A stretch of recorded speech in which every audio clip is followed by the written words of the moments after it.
Hello দর্শক, আসসালামু আলাইকুম। আশা করি সকলেই ভালো আছেন। তো দর্শক দেখতে পাচ্ছেন,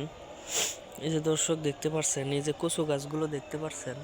তো বন্ধুরা, এই কচু গাছগুলো কিন্তু খুবই কার্যকারী একটি গাছ। তো বন্ধুরা, এই কচু গাছ দিয়ে কিন্তু অনেক ধরনের কাজ করা যায়। এবং আপনারা যদি এই কচু গাছগুলো যদি রাস্তার পাশ দিয়েই কিন্তু বেশিরভাগ হয়ে থাকে, এবং আপনাদের জমির যে আশেপাশে দিয়েই কিন্তু এই ধরনের কচু গাছগুলো কিন্তু বেশিরভাগ হয়ে থাকে। তো বন্ধুরা, আপনারা চাইলেই কিন্তু এই কচু গাছগুলো খেতে পারেন।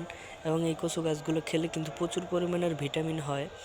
এবং আপনারা যদি এই কচু গাছগুলো আপনাদের কোথাও কোনো আঘাত লেগে থাকে, তাহলে বন্ধুরা আপনারা অবশ্যই সেই ক্ষতস্থানে আপনার এই কচু গাছের ডাগাগুলো আপনারা ছিঁড়ে নিয়ে আপনারা চিপে চিপে রস বের করে নেবেন। রসগুলো আপনারা সেই ক্ষতস্থানে লাগালে আপনাদের ক্ষতস্থানটি অতি দ্রুত ভালো হয়ে যাবে।